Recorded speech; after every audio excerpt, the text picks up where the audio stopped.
بسم اللہ الرحمن الرحیم۔ السلام علیکم پیارے دوستو، اللہ کے رسول بار بار امام حسین کو بلند کر کے دنیا کو یہ بتاتے تھے کہ یہ حسین مجھ سے ہے اور میں حسین سے ہوں۔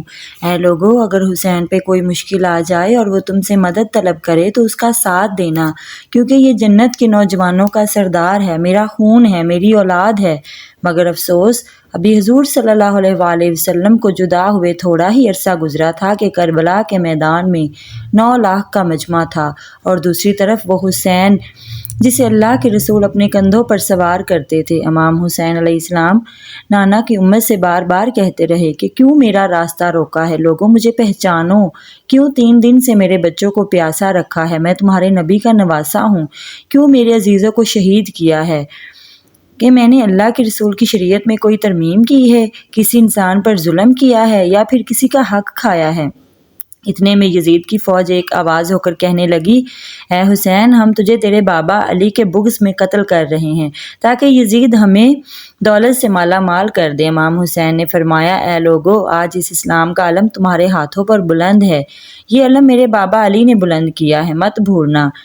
خیبر و خندق میں اگر علی نہ ہوتے تو اسلام کی فتح ناممکن تھی۔ وہ علی جس نے پوری زندگی حق کو بلند کیا، اسلام کی تبلیغ کی، رسول اللہ کی حفاظت کی، اس علی کو یہ صلہ دے رہے ہو؟ اے لوگو، اللہ کے رسول نے بار بار علی کا ہاتھ بلند کر کے یہ فرمایا تھا کہ جہاں حق ہوگا وہاں علی ہوگا، اور جہاں علی ہوگا وہاں حق ہوگا، اور آج اس علی اور اولاد رسول کو یہ اجر دے رہے ہو۔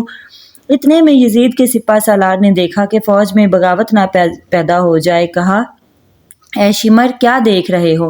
حملہ کرو۔ پس لاکھوں کی فوج نے جب امام حسین پر حملہ کیا، امام حسین نے اپنی تلوار بلند کی، اللہ کا نام لیا۔ تاریخ گواہ ہے، ایک طرف لاکھوں کا مجمع اور دوسری طرف 3 دن کا بھوکا پیاسا حسین ابن علی ہے۔ زمین پر اس طرح کی جنگ پہلے کبھی نہیں دیکھی گئی کہ تنہا انسان لاکھوں کے مجمع کو اس طرح سے پار کر رہا ہے کہ فوج اشقیہ پلٹ کر بھاگنے لگی۔ امام حسین یزید سے کہنے لگے کہ 3 دن کے پیاسے کی جنگ دیکھو، 3 دن کے بھوکے کی جنگ دیکھو، رسول کے اس نواسے کی جنگ دیکھو، اس کی جنگ دیکھو جس کا جوان بھائی مارا گیا، جس کے جوان بیٹے کو اس کے سامنے قتل کیا گیا، جس نے اپنے ہاتھوں سے اپنے بیٹے کی قبر بنائی۔ امام حسین شیر کی طرح فوج یزید سے لڑ رہے ہیں کہ آواز آئی، اے حسین، تیرا اللہ تجھ سے راضی ہوا۔ یہ سننا تھا کہ حسین اپنی ذوالفقار کو تھام لیا۔ اتنے میں عمر بن سعد نے کہا کہ اے شمر، کیا دیکھ رہا ہے؟ یہ علی کا بیٹا ہے، شیر ہے، اس کو مار دینا ناممکن ہے۔ جاؤ، جا کر خیموں کو آگ لگا دو۔ پس ظالموں نے بیبیوں کے خیموں کو آگ لگا دی اور کچھ امام حسین کو تیر مارنے لگے۔ امام حسین کبھی بیبیوں کے خیموں کی طرف جاتے تو کبھی فوج کی طرف۔ عمر بن سعد اور شمر نے فوج کو 4 حصوں میں تقسیم کر دیا اور یہ کہا کہ کوئی بھی حسین کے قریب نہ جائے، جس کے پاس جو چیز ہے دور سے حسین کو مارے۔ جس کے پاس تیر تھا اس نے تیر مارا، جس کے پاس نیزہ تھا اس نے نیزہ مارا، جس کو برچھی ملی اس نے برچھی ماری۔ تاریخ نے لکھا ہے کہ جس کے پاس کچھ نہ تھا وہ کربلا کی گرم مٹی اٹھا کر حسین کو مارنے لگے۔ امام حسین کے جسم مبارک پر ہزاروں تیر لگ گئے کہ آپ کا جسم مبارک نظر نہیں آ رہا تھا۔ جیسے ہی امام حسین گھوڑے سے اترے، یزید کی فوج جھومنے لگی، مگر امام حسین کے گھوڑے نے ان کے گرد گھومنا شروع کر دیا کہ اور تیر آپ کے جسم مبارک پر نہ لگیں بلکہ مجھے لگ جائیں۔ اتنے میں عمر بن سعد نے کہا کہ لوگوں، رکو، اس گھوڑے پر حضرت محمد صلی اللہ علیہ وآلہ وسلم سواری کرتے تھے، اس کو تیر نہ لگ جائے۔ تو لوگ تیر مارنے سے رک گئے۔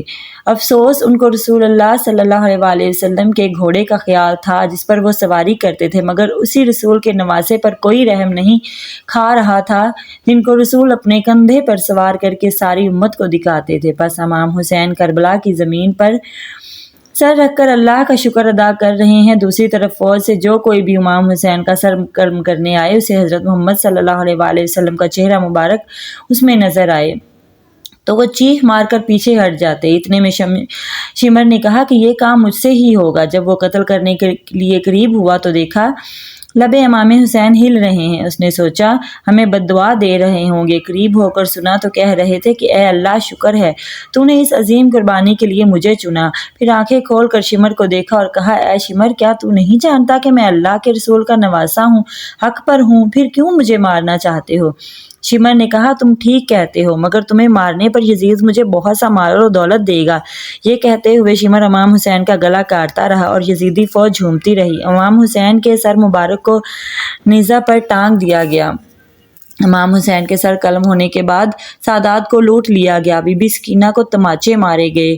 رسول اللہ کی نواسیوں کے سروں سے چادریں اتاری گئیں۔ یزید نے شمر سے کہا کہ اے شمر، ان لاشوں کا وہ حشر کرو کہ رہتی دنیا تک کوئی بھی یزید کے خلاف کھڑا نہ ہو۔ اللہ یزید کا نام و نشان ہمیشہ کے لیے مٹا دے، جس نے امام حسین کے جسم مبارک کے ساتھ ایسا سلوک کیا، اور ہمیں اہل بیت کی ان قربانیوں کے پیچھے جو مقصد تھا اسے حاصل کرنے میں کامیاب کریں۔ آمین یا رب العالمین۔ ویڈیو اچھی لگے تو لائک، شیئر اور سبسکرائب کر دیں۔ شکریہ۔ اللہ حافظ۔